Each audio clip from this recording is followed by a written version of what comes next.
Hello, everybody, and welcome to Atheist Sunday School, your one-stop shop for everything Atheist, Sunday, and school. And boy, do we have a show for you today. Today we are covering Isaiah chapters 36 through 39. Thanks, like Pokemon announcer. Sunday. Yeah, and we're finishing first Isaiah. Yeah, we are, and I'm excited to hop into second Isaiah because you know what, we have more commentaries for second Isaiah, better ones, I would even say. Probably. Yeah, so excited to hop into that next week. But this week, we're finishing off first Isaiah. This is going to be the Assyrian Invasion, and you then can finish off first Isaiah on your own. You know time. what? Maybe I will. Don't tempt me. Okay, well, we're covering chapters 36 through 39, and these chapters are the last ones in first Isaiah. Yeah, which isn't a division in the Bible. Right.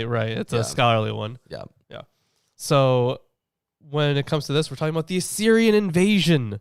Now, of course, we talked about that before when we were covering Second Kings, and this is from a different perspective. There's a different point to all of this, but this is depicting. It's the same events going on. Mm-hmm. So same context. Just a different point. It's, different people. Yep. Yeah, writing for different purposes. So. All right. Well, then let's hop into it. Anything you want to say about chapter 36 before I start reading? Yes, there is actually. All right. Yeah. And the introductory notes here from Alter and Erdman's. Oh, you know what? We didn't even introduce the books you're using that we have. That's right. I have the King James version of the Bible. I have the English Standard Version of the Bible. We also have the Robert Alter version of the Bible. Translation and commentary. Yes. And we have Erdman's commentary on the Bible, as well as the Holy Scriptures according to some Jews. And the New King James. Damn straight it's the New King James. Man, someone's enthusiastic today. Yeah. Got to get those concurrent viewers. Well, yeah, that would work. So let's start off by talking a little bit about the context. Yes, now, tell me everything there is to know about this chapter. Okay, so I will tell you some of the stuff there is to know. I don't think I could possibly tell you everything you need to know about this chapter. Okay. Yeah, I don't know. We just don't have the resources for that. So this extended historical narrative is similar to the account in 2 Kings 18:13 through 20:19, but differs in some important details. 2 Kings 18:14 through 16 says that Hezekiah surrendered to Sennacherib at Lakeish and paid him tribute, but this is not mentioned in Isaiah. Isaiah includes a psalm of thanksgiving after Hezekiah's recovery from illness, Isaiah 38:9 through 20, which does not appear in 2 Kings. The questions which cannot be answered are, which is the original? Did both copy from a third text? Most scholars have adopted the view that these chapters were compiled, and the chapters that we're covering today, were compiled by the writer of Kings, presumably from an Isaiah source, and then used by the compilers of the Isaiah corpus to form a link between the first section and the second. I'm going to continue on reading here because there's a lot of differing opinions. Okay. So a comparison is made with Jeremiah 52, which duplicates 2 Kings 24:18 through 25:30 and forms a historical appendix to Jeremiah. But this appendix does not mention the prophet, whereas the historical bridge between the two parts of Isaiah has stories about him. Further, Isaiah is the only writing, quote unquote writing, the only writing prophet mentioned in 1st and 2nd Kings, which could suggest that the Isaiah traditions were the historian's source at this point, just as the chronicler refers to the reader to the book of Isaiah for further information about Hezekiah, 2 Chronicles 32:32. So yeah, lots of differing opinions on how this all came together. Just like so much of biblical scholarship, there's hardly consensus. Incredible. Like the order in which the Torah books were were written, the exact, and we talked about it, Whether it earlier. was even based off of another thing, they don't know. Yeah, and when it comes to, for example, even earlier in this book, we talked about possible additions to First Isaiah from people who were reading like Second and Third Isaiah, and they read something back into the text and then added it later. But the thing is, you just never know. I'm gonna assume more people after that too. Yeah, there's a whole bunch. Yeah. So, we can hop right into the reading. Yeah, let's do this. All right, chapter 36. Now it came to pass in the 14th year of the king Hezekiah that Sennacherib, king of Assyria, came up against all the defense cities of Judah and took them. He's so rude. That almost felt like Jubilees for a second when it starts off. It came to pass in the 14th year. Yeah, you're right. It did kind of sound like Jubilees there. So the prose narrative that begins here and runs to the end of chapter 39 replicates 2 Kings 18:13 through 2 Kings 20:19, with, for the most part, only minor textual differences and one added unit. And we discussed that before, the prayer. Although some scholars have argued that the book of Isaiah is the primary source copied by the editors of Kings, the reverse seems more likely.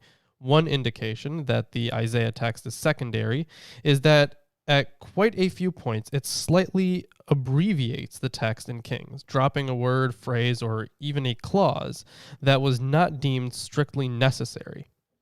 The editorial decision to insert this narrative segment here at the end of the prophecies of Isaiah son of Amoz, however much these include later writings, was evidently motivated by a desire to round out the prophecies with some detailed historical context. The 14th year of Hezekiah's reign is 701 BCE. Sennacherib's campaign in Phoenicia, Philistia, and Judah in that year is elaborately documented in Assyrian annals and bas-reliefs. Bas-reliefs. Is it that's how it's pronounced? Yeah. Bas-reliefs? Okay. Thank you. I didn't know that. Yeah. Now I do. All right. And the king of Assyria sent Shakat from Lakeish to Jerusalem unto King Hezekiah with a great army. And he stood by the conduit of the upper pool in the highway of the fuller's field. So this guy, Shakat, although this word is presented in the Hebrew text without a definite article, as though it were a proper name, it is actually a title, head steward. In Kings, this figure is accompanied by two other Assyrian court officials who also have titles as names. Mm-hmm. Then came forth unto him Eliakim, Hilkiah's son, which was over the house, and Shebna the scribe, and Joah, Asaph's son, the recorder. So we're getting a whole court together, basically. And Rabshakeh said unto them, Say ye now to Hezekiah, Thus saith the great king, the king of Assyria, What confidence is this wherein thou trusteth? I say, sayest thou, but they are but vain words. I have counsel and strength for war. Now on whom doth thou trust that thou rebellest against me? Lo, thou trusteth in the staff of this broken reed, on Egypt, whereon if a man lean, it will go into his hand and pierce it. So is Pharaoh, king of Egypt, to all that trust him. So the shattered reed, reeds, of course, this shattered reed, they're just, referencing Egypt, using a nice little metaphor there, calling them a shattered reed. Which, and then this phrase, which when a man leans on it, enters his palm and pierces it. The metaphor is quite realistic. The reed looks as if it could provide support, but it easily breaks when you lean on it, and the jagged ends of the beak can pierce the skin. Rabshakeh's words neatly jibe with Isaiah's political opposition to an alliance with Egypt. And, that alliance with Egypt, that was a big problem for these people. Yeah. But if thou say to me, We trust in the Lord our God, Is it not he whose high places and whose altars Hezekiah hath taken away, and said to Judah and to Jerusalem, Ye shall worship before this altar? Now, therefore, give pledges, I pray thee, to my master the king of Assyria, and I will give thee 2,000 horses, if thou be able on thy part to set riders upon them. Yeah, so here's some more of the horseman stuff. I didn't get too deep into it in my Heavenly Horseman video. But, so if we go back to chapter 30, there is a reference there about, how basically it was God scolding the people for getting help from Egypt. And one of the translations said that they were getting their horses from Egypt. But the thing is, I couldn't find like a manuscript for that, and only one translation had it. So I, along with at least one other commentator from, I forget who it was, but in Prophecy and the Prophets in Ancient Israel, in this book that we have right here, one of the authors that contributed to that work actually, the answer was right there. He really had it, that it was interpolated from this verse, basically. Well, that's interesting. Yeah. So, go on. So, by the way, if you haven't seen the Heavenly Horseman video, go check it out. Yes, you should watch it later. Not right now. Not but right now. later. But you should watch it. Yeah, do both at once. How then wilt thou turn away the face of one captain of the least of my master's servants, and put thy trust on Egypt for chariots and for horsemen? There it is. And am I now come up with the Lord against this land to destroy it? The Lord said unto me, Go up against this land and destroy it. Then said Eliakim and Shebna and Joah and Rabshakeh, Speak, I pray thee, unto thy servants in the Syrian language, for we understand it, and speak not to us in the Jews' language, in the ears of the people that are on the wall. So, speak, pray to your servants, Aramaic, for we understand it, and do not speak Judite in the hearing of the people who are on the wall. So, Aramaic was the most widely shared language in the lands of the Assyrian Empire east of the Jordan, and so by the late 8th century BCE, it had been adopted as the lingua franca. Thus, an educated Judite court official would have been fluent in Aramaic. How many languages do you think they needed to know? Some amount, but the Aramaic and Hebrew weren't like That too different? No, they're not very different. Arabic and Hebrew aren't that different either. And anyways, so these people on the wall. But Rabshakeh said, Hath my master sent me to thy master and to thee to speak these words? Hath he not sent me to the men that sit upon the wall, that they may eat their own dung and drink their own piss with you? Yeah, so Oof. he doesn't like them, obviously. Yeah. They're very, very lowly here. So, yeah, hold on. What verse was that? That was verse 12. Verse 12. Okay. About them Pretty eating intense. their Yeah. own Did dung did and he drinking their own not send piss. me to these men sitting on the wall to eat their own turds and to drink their own urine together with you? So the verb send, did he not send me to those men sitting on the wall, is merely implied in the Hebrew. Rabshakeh makes clear that his entire speech, itself a brilliant deployment of political rhetoric, is precisely intended for the ears of the people. His purpose is to drive a wedge between the rebellious Hezekiah and the people, convincing them that the uprising is hopeless and that, in fact, the fate of deportation to Assyria will be a happy one. Great. I totally got that from that. I didn't. I also did not. Yeah. No. I was being sarcastic. Okay. Anyways. Because the most sarcastic people need to explain that they were sarcastic. Yeah. Let's continue reading. I want to hear more about dung and piss. Yeah, I'm sure you do. That's your thing. I love it. Then Rabshakeh stood and cried with a loud voice in the Jews' language and said, "Hear ye the words of the great king, the king of Assyria. Thus saith the king, let not Hezekiah deceive you, for he shall not be able to deliver you. Neither let Hezekiah make you trust in the Lord, saying, the Lord will surely deliver us. This city shall not be delivered into the hand of the king of Assyria.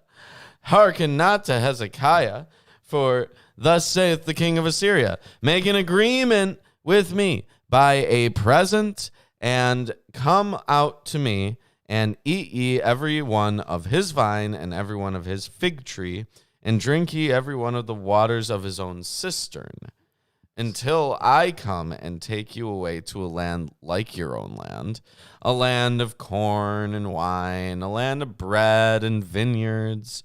Beware, yes, lest Hezekiah persuade you, saying, the Lord will deliver us. Hath any of the gods of any of the nations delivered his land out of the hand of the king of Assyria? Where are the gods of Hamath and Arphad?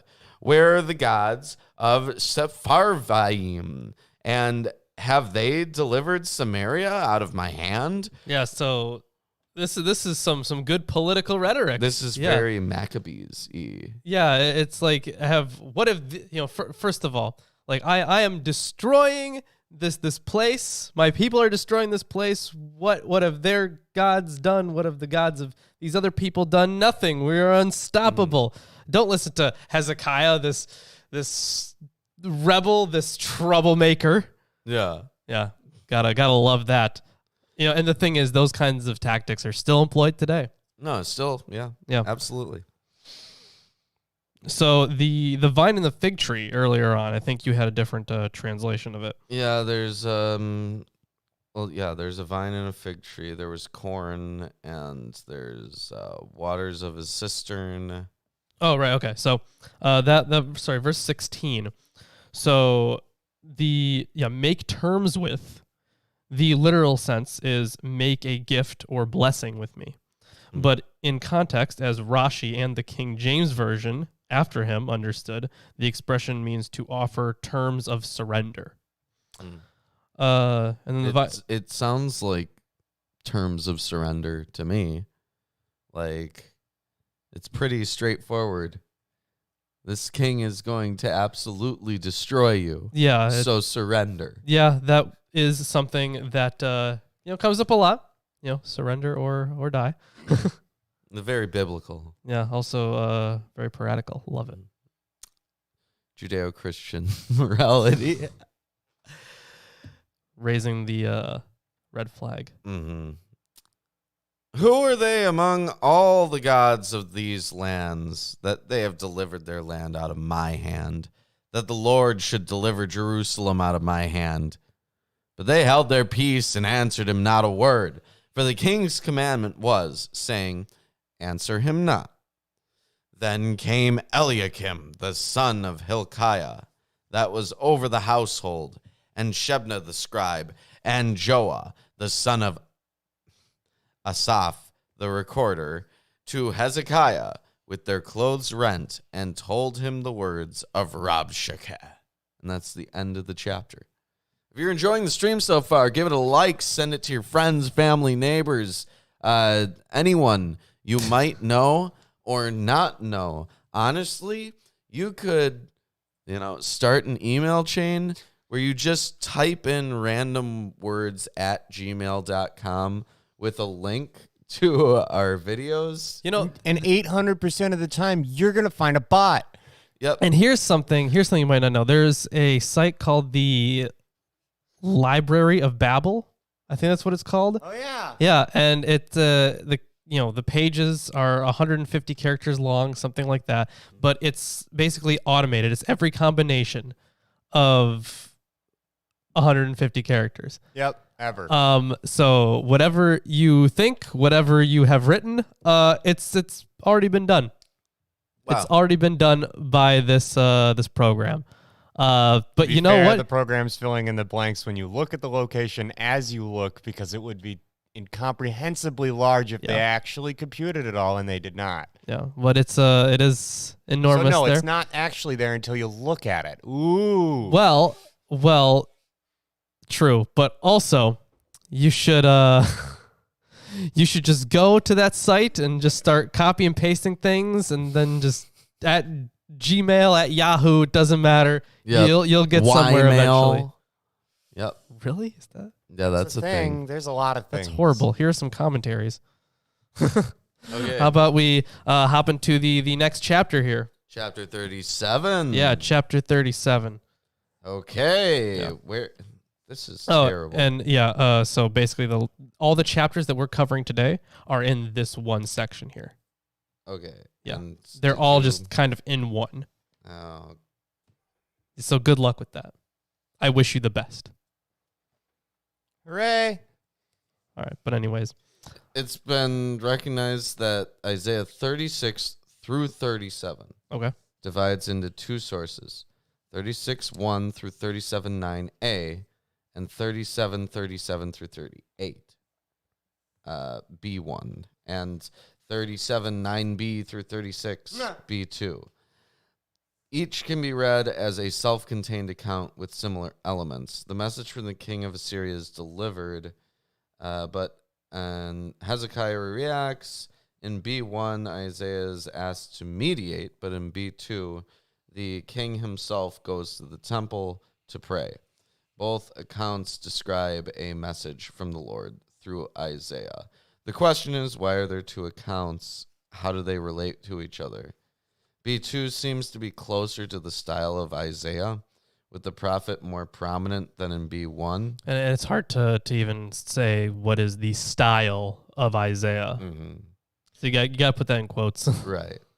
The speech to Hezekiah echoes his description of Assyria's boasting in Isaiah 10:8 FF.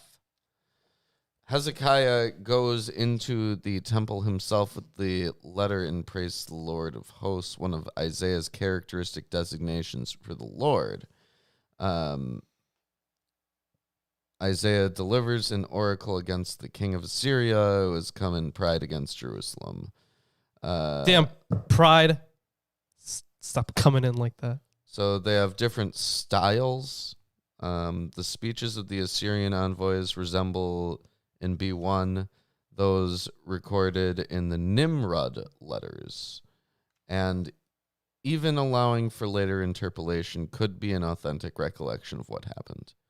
Since the key figures in this account are the named palace officials, Eliakim, Shebna, and Joah, they probably wrote it. Later tradition said that Hezekiah and his retinue had collected the works of Isaiah. Yeah, it's definitely hard to tell, because if you consider how we view Solomon or Moses, right? Because Moses is a lawgiver, so they, laws are attributed to Moses. Wisdom has to come from the wise, so things are attributed to, or wisdom literature. A lot of it, let's face it, is attributed to Solomon, because he was the wise one. Mm-hmm. So that's a lot. That's how authorship worked a lot of the time. And Sirach. Yes, and Sirach. But that was like, look how smart my grandpa is. Yeah. And the alphabet. Oh yeah, the alphabet. Yeah, the alphabet of Ben Sira. I've yet to post that poll. I'll post the poll. We got to post the poll after the show today. Yeah, definitely. Yep. We're gonna be posting a poll about what we should read next. Yeah. Yeah. I read everything useful. In there Okay, for now. cool. All right, let's hop into chapter 37, shall we? Yep. As soon as King Hezekiah heard it, he tore his clothes and covered himself with sackcloth and went into the house of the Lord, grieving. Obviously, this is the thing that people who grieve do. Yep. That's what grief looks like. Yes, it is. And he sent Eliakim, who was over the household, and Shebna, the secretary, and the senior priests, covered with sackcloth, to the prophet Isaiah, the son of Amoz. They said to him, "Thus says Hezekiah, This day is a day of distress, of rebuke, and of disgrace. Children have come to the point of birth, and there is no strength to bring them forth. Oh, no. So for children have come to the birth stool, and They're there's just no strength crowning. to give birth. That's gotta suck. Yeah, well, the poetic style makes these words seem initially cryptic, but the obvious meaning is that the children about to be born cannot emerge, because when the mothers come to the birth stool, they do not have the strength to push the babies out. The delegation from the king may want to speak to the prophet in his own characteristic language by first addressing him in a line of verse. In any case, the line forcefully frames their message to Isaiah with an image of desperate impotence that represents the plight of the people. The prophet in this narrative resembles Elijah and Elisha in being seen by others as a holy man who has the power to intercede on their behalf with God. Yeah, I guess. But I think a lot of prophets are seen that yeah, way. I would say so. Even the ones that we barely hear about. Saul. Yeah, well, Saul. There's also Huldah. Yeah. Like she was directly went to. So yeah, even ones we barely hear about. Yeah. I don't think it's necessarily a Elisha thing. It's a prophet thing. That's for sure. Samuel. Yeah. They went to him to get a king. Yeah, and they went to him when he was dead too. Yeah, I don't think this is an Elijah thing. No. But maybe like kings coming to the prophet. Well, yeah, because specifically. prophets were, pretty much specifically for kings. Mm-hmm. It was your job to be a prophet. Yeah. And you usually worked for the king. It may be that the Lord your God will hear the words of this is interesting. Will hear the words of the Rabshakeh. So this one has an article. This doesn't. It also doesn't have a note on it. Okay, so the KJV. What verse is that? That's verse 4. Verse 4. So maybe this also doesn't have a part. Okay, so I'm guessing that it was added in there for the English translation because it's a title. Mm-hmm. Okay. Whom his master, the king of Assyria, has sent to mock the living God, and will rebuke the words that the Lord your God has heard.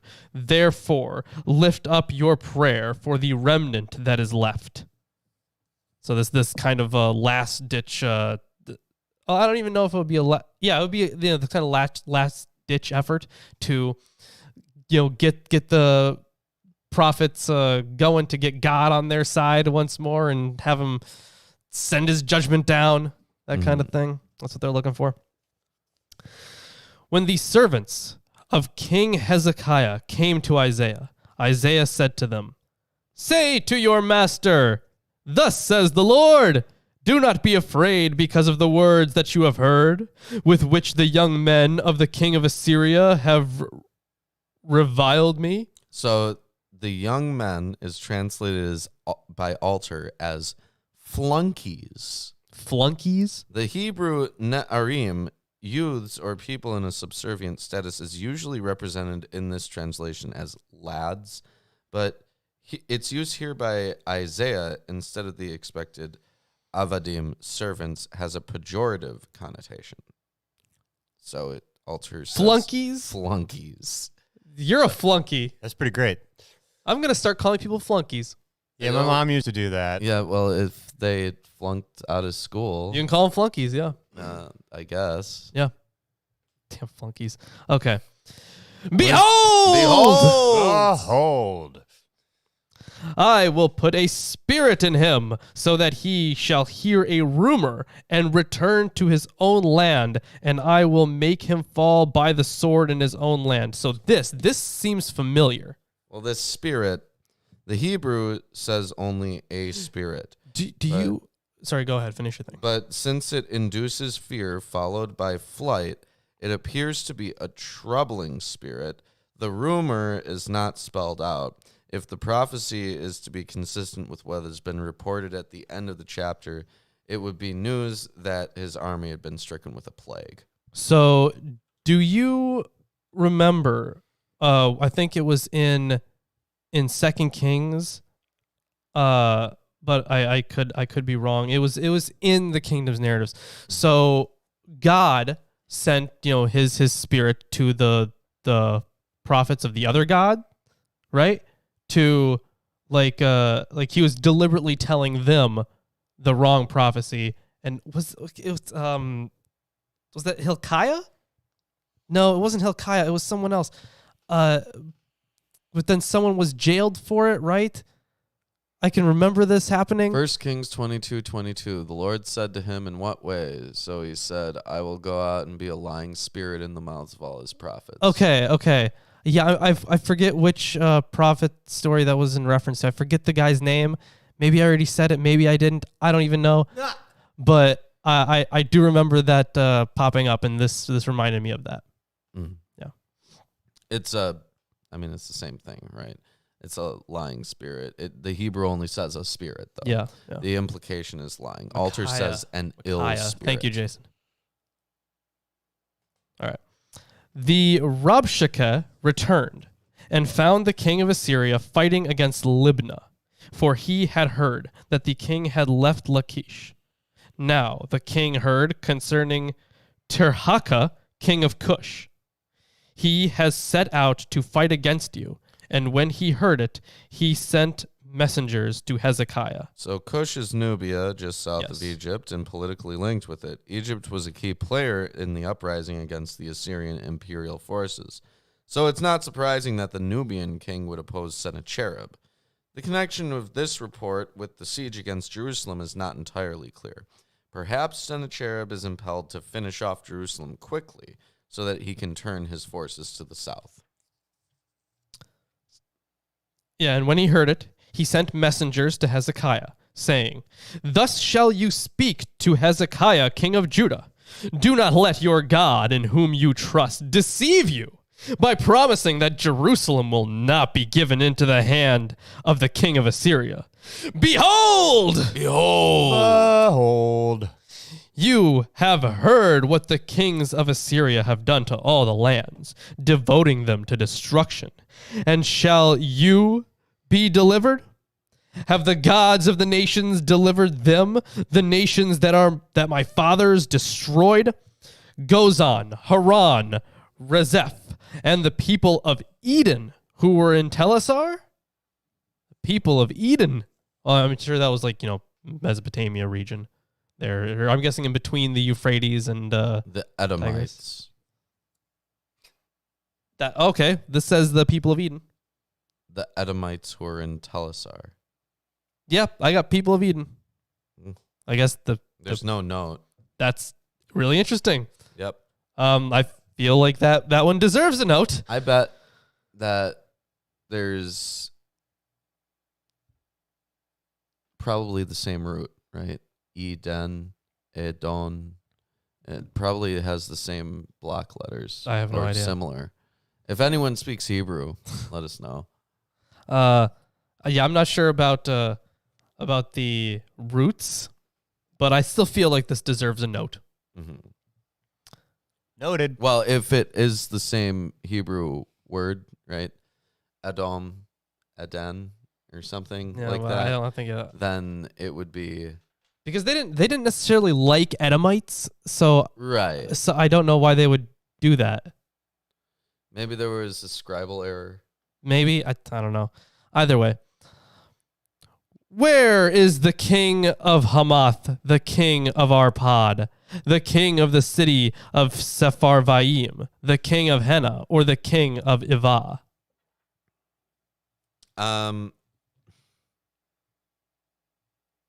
Yep. Yeah. Yep. Okay.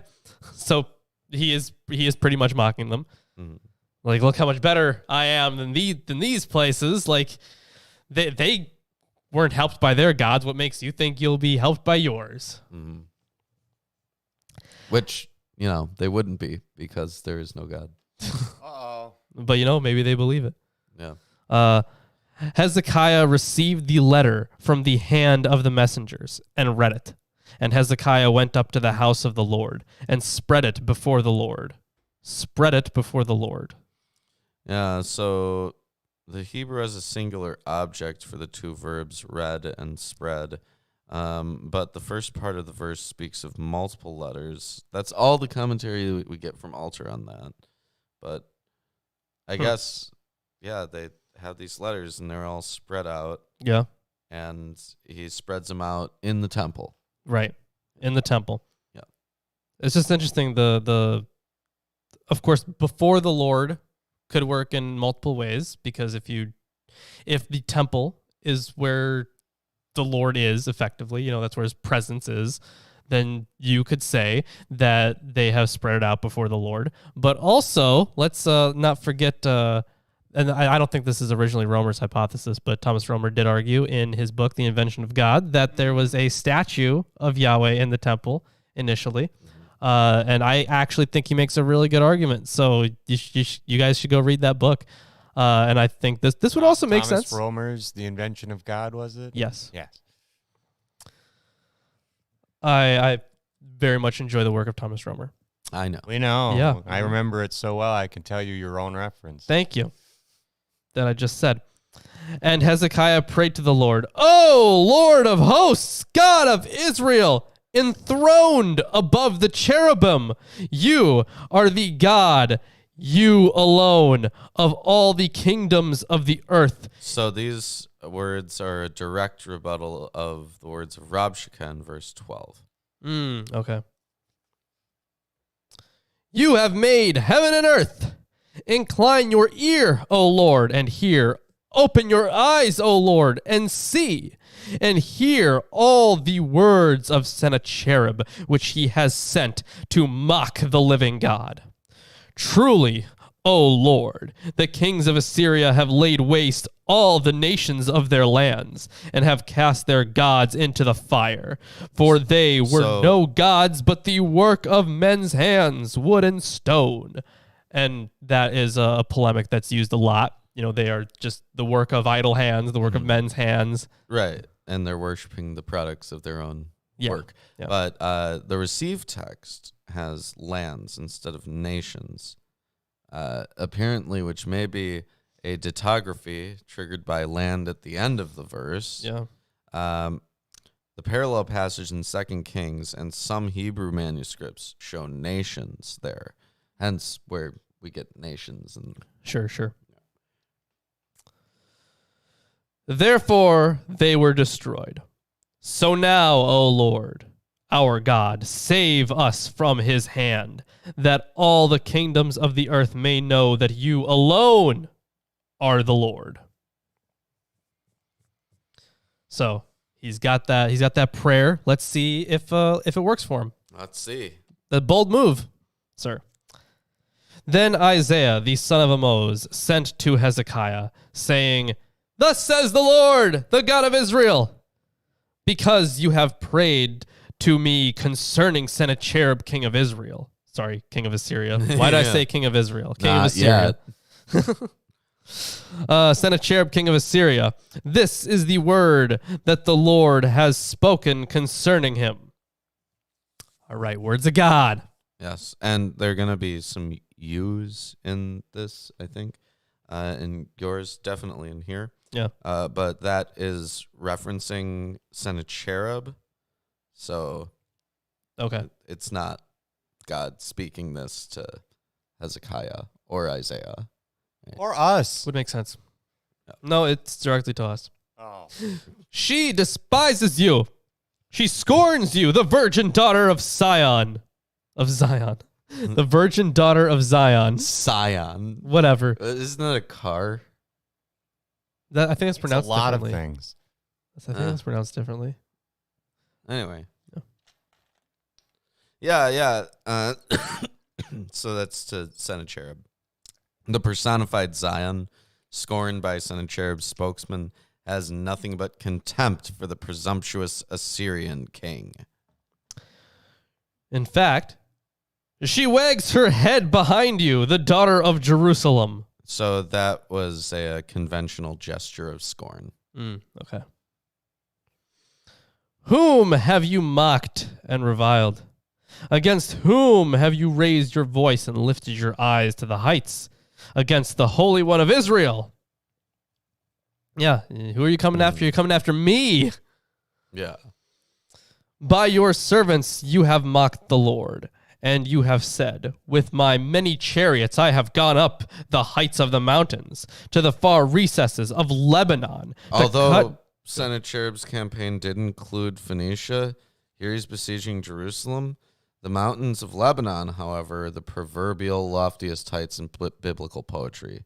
And Yarkate, Lebanon, the far reaches of Lebanon, contains an echo of Yarkate Saphon, the far reaches of Saphon, the dwelling place of the gods. Yeah.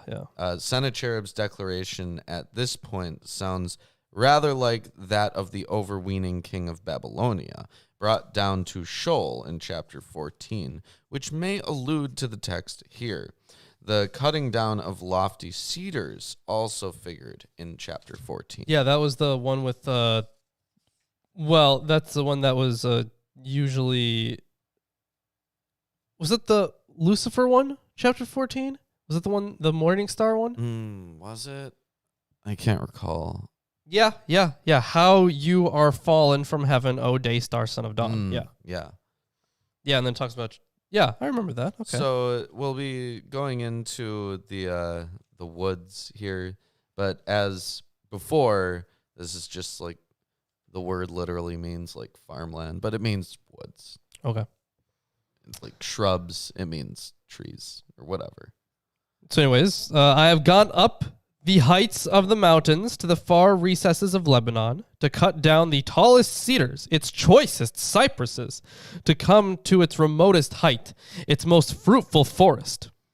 I dug wells and drank waters to dry up with the sole of my foot all the streams of Egypt.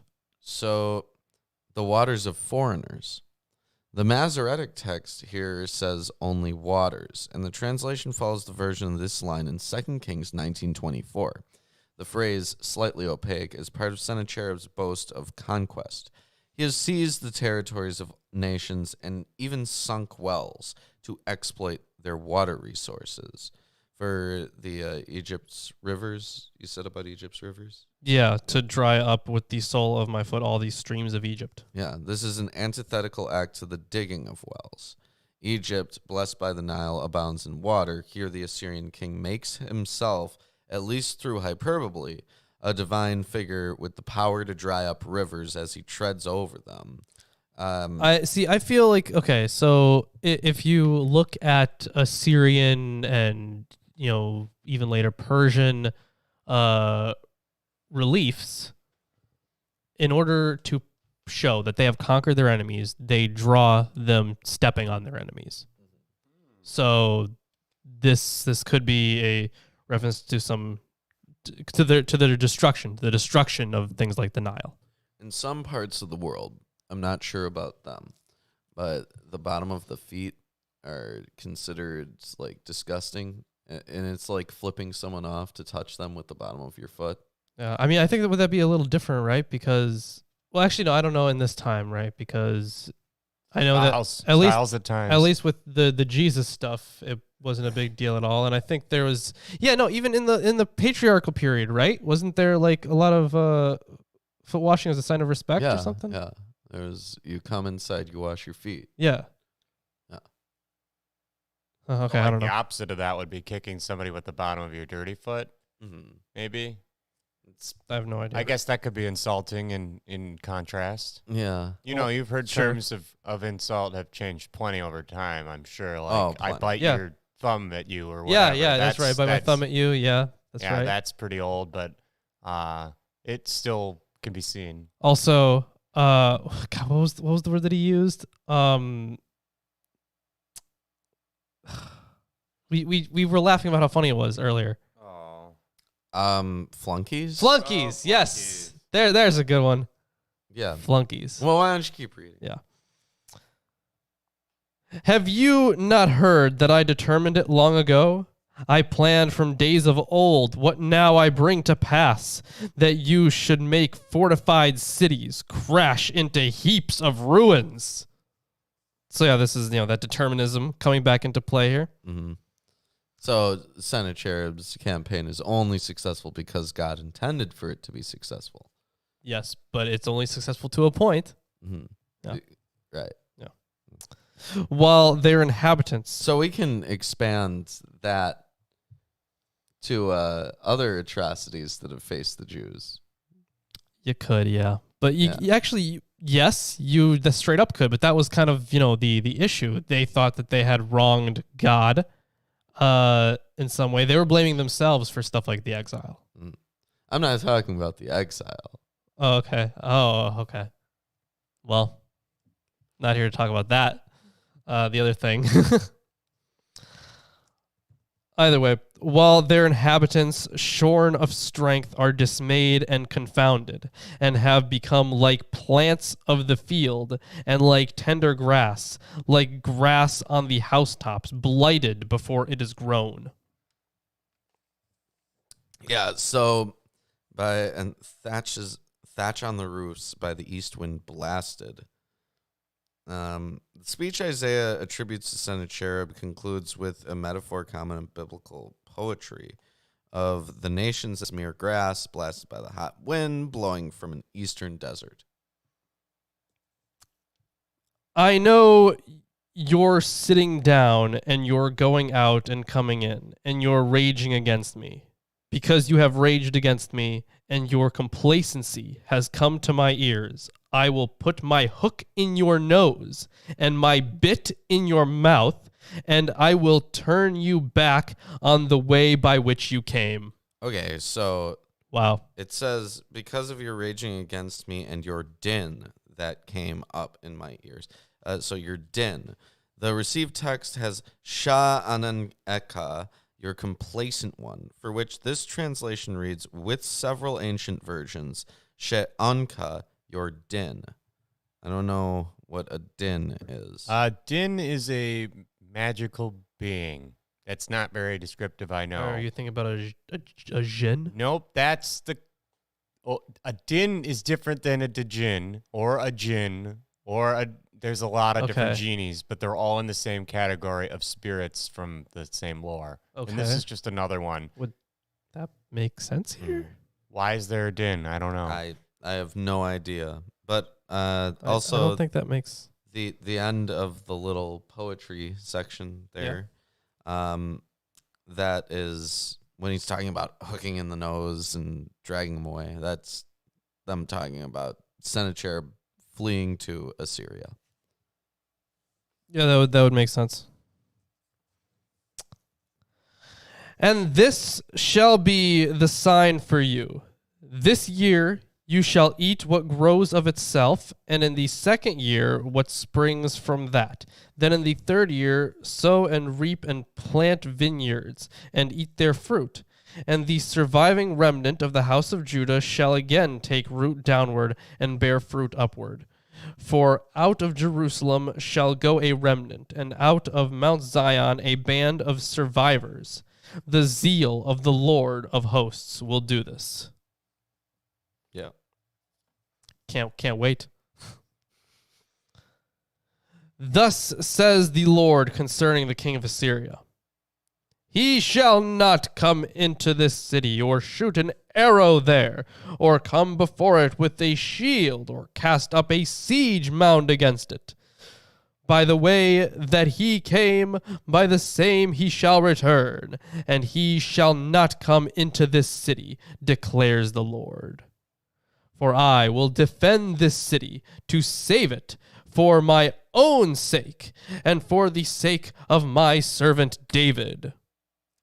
I don't think we had much of we didn't talk about David all too much. No, it's been a while. Yeah. This is not during that point in time. Well, yeah, but this is for his sake, right? Because the reason that he didn't completely annihilate them before in wars and stuff, at least, when we're reading over the Deuteronomistic history. Wouldn't it be because of the several deals that he's made with the entire ancestral lineage and not just David? No, that's what he means for David's sake, because you had the dynastic promise initially, and then they were like, and then whenever they messed up later, they were like, or God was pretty much just saying, okay, I'm not going to destroy you for David's sake, but I will destroy the next generation. And then that came about a few times, so you kind of got to wonder God's reasoning on when he's going to do these things. But I guess they're predetermined. What did he predetermine that he would change his mind about doing something? Dude, I don't know, man. Yep, 4D chess. I don't know. Yeah, 5D chess. Let's finish up this chapter, shall we? Yeah, go ahead. And the angel of the Lord went out and struck down 185,000 in the camp of the Assyrians. So the lifting of the siege is a historical event, though the reason for it's uncertain. If the report obviously the angels struck down 185,000. Yeah, if the report's authentic, it might be because a plague swept through the Assyrian camp. But one must say that the historian in 2 Kings, he's technically a historian. Yeah, I'm sure. Yeah. Has a vested interest in presenting the event as a miraculous intervention, demonstrating God's commitment to protect Jerusalem in contrast to Samaria, destroyed by an Assyrian king 20 years earlier. Yeah. So this could be a plague where they all got sick. 185,000 dead overnight. Yeah. It's a hell of a plague. Yeah, it really is. And when people arose early in the morning, behold! These were all dead bodies. Then Sennacherib, king of Assyria, departed and returned home and lived at Nineveh. And as he was worshiping in the house of Nisroch, his god, Adramelech and Sharezer, his sons, struck him down with the sword. And after they escaped into the land of Ararat, Esarhaddon, his son, reigned in his place. So the figures named Adrimelech and Sharezer are Sennacherib's sons. One gets the impression from the narrative report that the assassination took place directly after the emperor's return to Nineveh. In fact, Sennacherib was murdered 20 years after the military campaign of 701 BC. Yeah, and you can definitely tell that this is much later too, because like all the other stuff was very kind of in the moment, and this is like, and you have to think of who is writing this as well, right? Yeah. So how would they have access to this information? Right. So have it later. Alter says the writer wants to present this killing in the temple of a pagan god as an immediate fulfillment of Isaiah's prophecy and a prompt retribution against the boasting conqueror depicted in Isaiah's poem. Yeah, sorry, didn't work out so well for you there. And one of the things about Esarhaddon, actually, his legal codes, his treaties, they are very, very similar to the laws in Deuteronomy. I mean, like, very similar in form and function. It's pretty cool. I mean, as far as that goes. But also, Esarhaddon had been Sennacherib's chosen successor. Yeah. It was evidently this choice that led Adrimelech, abetted by one of his brothers, to kill his father, hoping to seize the throne.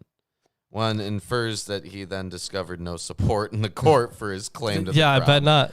And was obliged to flee with his brother to I have defeated my father. Give me the throne. Oh, no, you just killed somebody. No, you go to jail. we don't handle this by like duels to the death. Yeah, that's not how kingship works. Though I guess it is kind of how it worked in a good some of it. The very dark ages. Yeah, but that is the end of the chapter. Yeah. Yeah. If you're enjoying the stream so far, give it a like, share it to your friends, family, neighbors, seriously, people who have ever donated to a political campaign. Text them the link to our live stream every single day. People who have ever had a phone. Yeah. Send it to them. They're gonna want to see this. Yeah, but also the actually dropping a like. The internet. You need to inform them that it exists by showing them this. Yeah. Dropping a like actually like super helps with engagement, because it just pops up in more feeds. So please drop a like if you're enjoying the stream. But Lawrence, are you hearing something? You know what? I am hearing something. This is a very strange noise that has never been here before. Spooky. Behold, I am your Lord and Savior, Jesus Christ, and I want to let all you heathens and sinners know that I support this wonderful episode of Atheist Sunday School. Lawrence and Reuben try their very best to bring you the true glory of the Bible, and they need your help. They have provided links to their Patreon page and other social media just for you. Once again, my name is Jesus Christ, and this is Milwaukee Atheists. The Lord is with them. God bless. You're back. Holy shit, I'm back.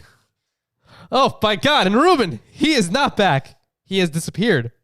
Reuben is no longer here. And you know what that means? It means I have to go through this journey alone. Yeah, it's improv time. All right, Lawrence, tell us your stand-up routine without actually saying jokes. Just say things that are funny. Like a real comedian. None of those like punchline jokes. Just real funny things. That people just really funny things. Yeah, because otherwise it's not funny. Because punchlines aren't actually. Quizzaciously is a word. Oh wow. That's the thing that you now know. You know, it's very seldom used. In fact, almost never. But it's a word. And I like a word.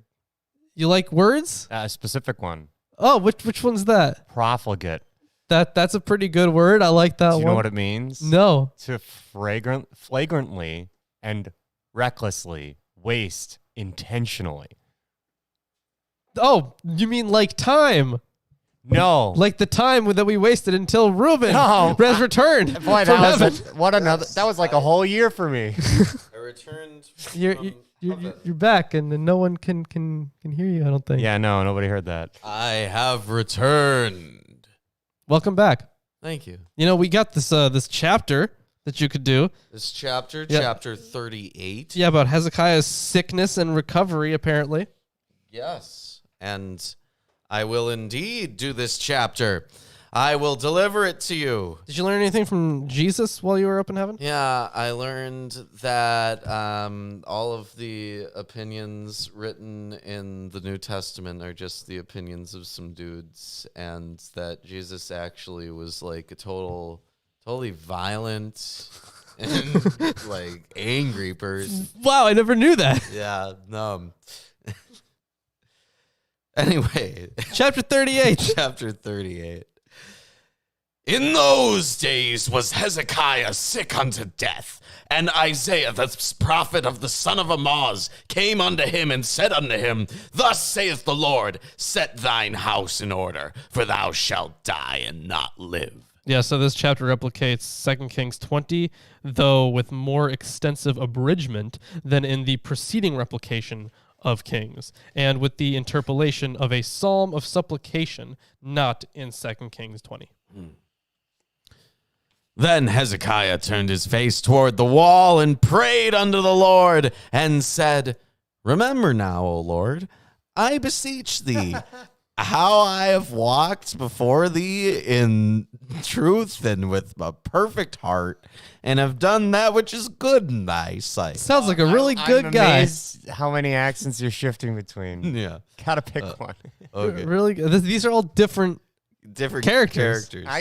Yep. I'm doing. So he doesn't have to pick one. Yeah. In fact, he has Pick to one. He has to pick to multiple ones and stick to them. rapidly shift between them. Yeah. And Hezekiah wept sore. Then came the word of the Lord to Isaiah, saying, Go and say to Hezekiah, Thus saith the Lord, the God of David thy father, I have heard thy prayer, I have seen thy tears. Behold! Behold! Behold. Damn. I will add unto thy days 15 years. Wow. That's really nice. That's a pretty good deal. Yeah. So the epithet, the Lord God of David, your forefather, this epithet serves as a reminder of God's commitment to preserve the Davidic dynasty. And yeah, that didn't really work out so hot for him. did it? No, it didn't. No.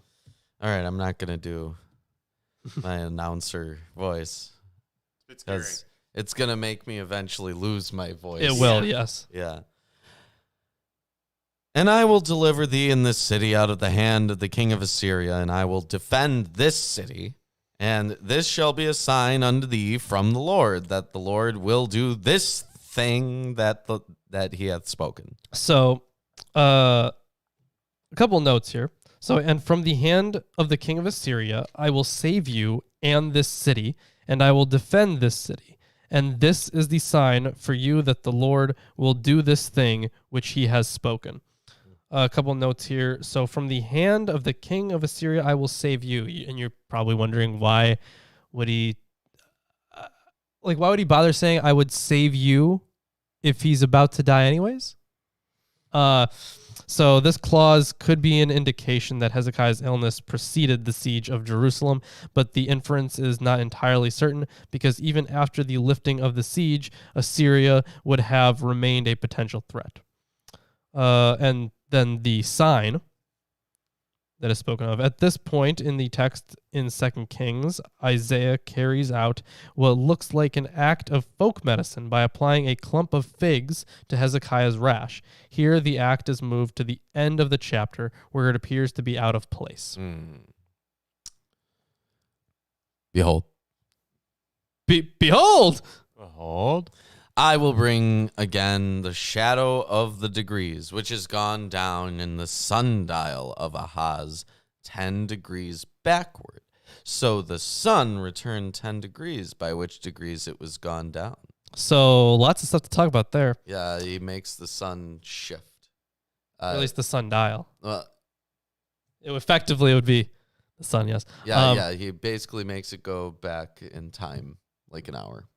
So right. Or, the earth is supposed to be going this way, makes it go this way. But with their cosmology, it would be the sun going that. But only there. So, let's talk a little bit about the degrees here, because Alter does have a good amount of notes on this.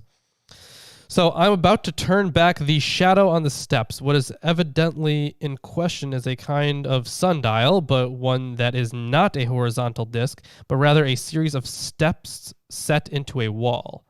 10 on the left side to show the shadow of the ascending sun, and 10 on the right side for the descending sun. A device of this sort has been found in Egypt. The King James Version and modern Hebrew understand ma'alot as degrees, but these were probably actual steps, which is what the word usually means in biblical Hebrew. And of the steps of Ahaz, that's what it would effectively be. The sundial in question proves to be a well-known marker in Jerusalem commissioned by King Ahaz. All right. And we did learn about that before in the King's narratives. Yeah. The writing of Hezekiah, king of Judah, when he had been sick and was recovered of his sickness, Yeah, so what follows is a psalm of supplication. Yeah. I said, in the cutting off of my days, I shall go to the gates of the grave. I am deprived of the residue of my years. I said, I shall not Me see too, bro. Yeah. Me too. I said, I shall not see the Lord, even the Lord, in the land of the living. I shall behold! Man no more with the inhabitants of the world. Mine age is departed and is removed from me as a shepherd's tent. I have cut off like a weaver my life. He will cut me off with pining sickness. From day even to night wilt thou make an end of me. I reckon till morning that as a lion, so will he break all my bones. From day even to night wilt thou make an end of me. Like a crane or a swallow, so did I chatter. I did mourn as a dove. Mine eyes fail with looking upward. O Lord, I am oppressed. Undertake for me. Yeah, so the I'm oppressed there. The received text has an imperative, oppress me, which does not make sense. What shall I say? He hath both spoken unto me, and himself hath done it. I shall go softly all my years in the bitterness of my soul. O Lord, by these things men live, and in all these things is the life of my spirit. Yes, so wilt thou recover me and make me to live. So, O Master, for them who will live, and all among them is my spirit's life. The translation frankly mirrors the stubborn unintelligibility of both these clauses, which defy reconstruction. Unintelligible. Great. Behold! Behold! Bald. For peace I had great bitterness, but thou hast in love to my soul delivered it from the pit of corruption, for thou hast cast all my sins behind thy back. Like salt. Right? Well, they're kind of, he's not there in the past now. Don't worry about him. Oh, yeah. That's how moral responsibility works. Yep, absolutely. For the grave cannot praise thee. Death cannot celebrate thee. Yeah, so for Sheol will not claim you. Okay. They that go down to the pit cannot hope for thy truth. So this is very similar to what we see in Psalms a lot. Yeah. The living, he shall praise thee as I do this day. The father to the children shall make known thy truth. The Lord was ready to save me. Therefore, we will sing my songs to the stringed instruments all the days of our life in the house of the Lord. For Isaiah had said, let them take a lump of figs and lay it for a plaster upon the boil, and he shall recover. Hezekiah also had said, what is the sign that I shall go up to the house of the Lord?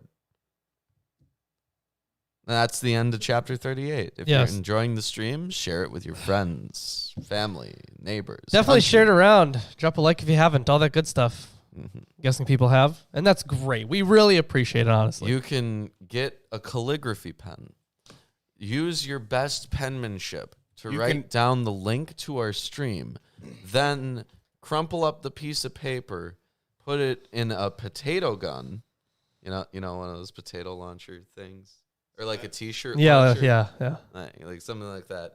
And shoot it into your neighbor's window. Yeah. Only if the window's open. Don't break their window. And also make sure there's nobody there. Like you're not shooting it at a human being. Yeah, don't shoot it at Shooting person. it next to them is okay. Or animals. Don't shoot it at animals either. Right. That'd be bad. We would never advocate for such a thing. Yeah. Let's hop into the final chapter for the day, shall we? And I suppose the final chapter in First Isaiah.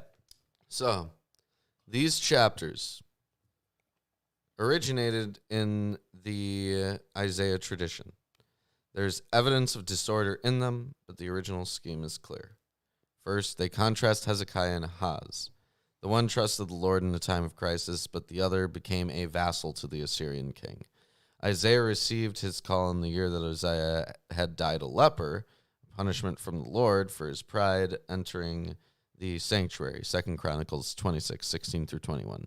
His last prophecies were in the time of Hezekiah, the good king, who received from the plague, returned to the temple, who recovered from the plague, returned to the temple, and lived a further 15 years. So now I have nothing in here. In Erdman's, yeah. Yeah. The next commentary in Erdman's is on Deutero-Isaiah. And we're going to get into that next week. Yep. So, chapter 39. At that time, Merodach Baladan, the son of Baladan, king of Babylon, sent envoys with letters and a present to Hezekiah, for he heard that he had been sick and had recovered. And Hezekiah welcomed them gladly. So this is different. Alter says, at that time, Merodach Baladan, the son of Baladan, king of Babylonia, sent letters and a gift to Hezekiah, for he had heard that Isaiah had fallen ill and regained strength. Huh, okay. Alter says, at that time, the narrative continues to replicate the text from the Book of Kings with some minor divergences. The name Merodach Baladan appears as Baradan Baladan in the parallel passage in 2 Kings 20:12-19. The king of Babylonia, they were threatened by the Assyrian emperor to the north, so they would have been eager to make common cause with the kingdom of Judah. It doesn't say anything about Isaiah. I'm going to assume that that's a typo. Well then. Like, come on, Alter. Come on, man. That's not what happened in chapter 38. It's right there. Yeah. And Hezekiah welcomed them gladly, and he showed them his treasure house, the silver, the gold, the spices, the precious oil, his whole armory, and all that was found in his storehouses. There was nothing in his house or in all his realm that Hezekiah did not show them. That sounds very reminiscent of, was it Solomon? Did Solomon do that? Did he with the Queen of Sheba? Yeah, Queen of Sheba, exactly. Yeah, I think so. There's other stories about Solomon meeting the Queen of Sheba that are different. Well, yeah. But that specific one, I think he showed them everything, how lavish everything was. Which, you would. You're receiving foreign dignitaries. You might as well give them a tour. Yeah, show off your wealth and your wisdom, of course, because remember they went back saying how wise he was. Yeah. Then Isaiah the prophet came to King Hezekiah and said to him, "What did these men say? And from where did they come to you?" Hezekiah said, "They have come to me from a far country, from Babylon." He said, "What have they seen in your house?" Hezekiah answered, "They have seen all that is in my house. There is nothing in my storehouses I did not show them."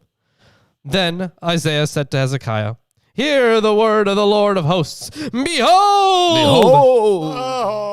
The days are coming when all that is in your house and that which your fathers have stored up till this day shall be carried to Babylon." So this dire prophecy is presented as punishment for Hezekiah's imprudence in exposing all his treasures to the eyes of the Babylonian visitors. Horrible. Many scholars think that the episode was added over a century later in an effort to explain the despoiling of Jerusalem during the reign of Jehoiakim in 597 BCE, or in the final destruction of the city 11 years later in 586 BCE.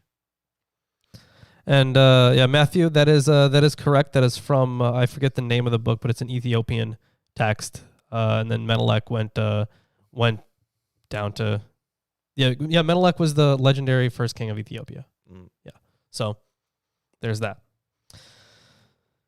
"Nothing shall be left," says the Lord. Kebra Nagast. It's called the Kebra Nagast. I remembered what the book was called, the Kebra Nagast. Let's continue. "And some of your own sons who will come from you, whom you will father, shall be taken away, and they shall be eunuchs in the palace of the king of Babylon." Although Sarism sometimes may refer to court officials who are not necessarily castrated, one suspects that the core meaning of castration is invoked here. There could be no greater curse for a king than to have his sons turned to eunuchs, incapable of begetting offspring. Ah, damn it. My lineage. No. Then Hezekiah said to Isaiah, "The word of the Lord that you have spoken is good," for he thought, "There will be peace and security in my days." This response by Hezekiah to the grim prophecy is astonishing. On the surface, he seems to be saying to Isaiah that he accepts the word of the Lord, right? That it must be good because it's God's will. Mm-hmm. In the next sentence, however, he thinks to himself that what is good about it is that the disaster will not happen in his lifetime. Oh, okay. Something that, in fact, Isaiah had not clearly told him. This self-centered view of national catastrophe puts the virtuous Hezekiah in a somewhat questionable light. The narrative material taken from 2 Kings breaks off abruptly at this point, and the book, called by scholars... The book resumes with soaring poetry of the anonymous prophet of the Babylonians' exile, called by scholars Second Isaiah. The editorial placement of chapter 39 serves as a bridge to Second Isaiah because it involves a prophecy of the Babylonian conquest. After the devastating conquest and the exile of the larger part of the Judahite population, the comforting words of Second Isaiah announce a glorious return from exile, which, of course, we will be getting into. Yeah, Deuteronomy Isaiah is where we are going to, how we're going to do this next week. We're going to jump right into that then. That's what we'll be doing. And we have commentaries that we can now pull out. And yes, and these are much better because one is from Hermenia, and Hermenia is just so good. I mean, just fantastic. We also have one, let's see. Now, this is from Klaus Westermann, Old Testament Library. Deuteronomy. And it doesn't look that great on the screen from what I recall. Yeah, it would probably actually blend in almost exactly with the background. Doesn't look great. Yep. So yeah, I tried and then went, no. Yeah. But with that being said, we have a 666 drive going on. We're taking donations. Once we hit $666 in donations, we'll be getting a thetan meter. We will be seeing who the most clear is. We'll be taking down Scientology. It'll be fun, I think, getting a thetan meter, seeing all that stuff, and tinkering with it. Yeah. That'd be kind of neat. But you know what? We also have a Patreon, and in fact, if you become a patron, you get closer and closer to our $200 donation or a $200 Patreon goal. So once we hit $200 a month, we will begin production of The High Place, which is our sitcom about God and Jesus. We also there's some appearances from other deities there. Yeah, it's this whole thing. We wrote out this big story arc. Yeah. I think it's pretty good. It's a drama. It's a comedy. It's a dramedy. Oh my God, crazy! Woo. Look at us using the high tech movie words. Mm-hmm. Yeah, it'll make you laugh. It'll make you cry. It will. That is the idea. It'll give you hope for the future, a reason to live, and it will convince you that everything is meaningless. Oh no! So if you want to see that, just help us out on Patreon. It's there, and plus you can get T-shirts on Patreon with during our monthly free T-shirt giveaways. You can get access to all our video scripts. You could be on the shows and our patron hangouts. A whole lot of stuff, guys. And also, we have an Amazon wish list. We do have an Amazon wish list. If you buy the things on the wish list, they appear at Lawrence's house. I don't know how, but ancient Egyptian magic. Ancient Egyptian magic. Yeah. So if you buy those books, we will reference them. They may be on this table. They may be referenced in other videos, scripts that we do, but they'll be there. They'll be used. That's for sure. Yep.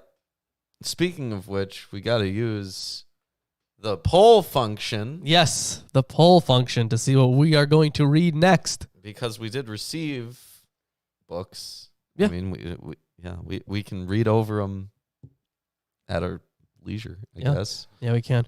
Either way. Let's see what else we got going on. If you don't feel like being a patron or donating to our donation drive, we got T-shirts too. You can just go on Teespring and get yourself a shirt. They're nice shirts, really top quality on Teespring. The best. Yeah, absolutely. I've seen a lot of shirts. There's nothing like them. People, if you don't get one of these shirts, you're really missing out. You're really gonna regret it. I don't know how to stress that strongly enough. These shirts are wonderful. They're made in China. I don't fucking know. They're probably made in China. I don't know. But go buy one. You'd regret it if you didn't get one. Yep. Yeah. Let's see what else we got going on. It's free to follow us on Facebook and Twitter. Yep. Free. Yeah. And if you have any queries, you can email us, MilwaukeeAtheist@gmail.com. If you know any ex-Muslims, or if you are an ex-Muslim who wants to help on the Quran show that we're going to be doing, yeah, feel free. Send us an email, MilwaukeeAtheist@gmail.com. Yep, there it is. And I think that's all the shilling we got to do and all the stuff, right? Yeah. Hope you join us next week and on Friday. Yep. Yeah. That's all. Yeah. That's all, folks. And until next time, we will see you on Friday, also Sunday on the weekend. Another day. See you later, guys.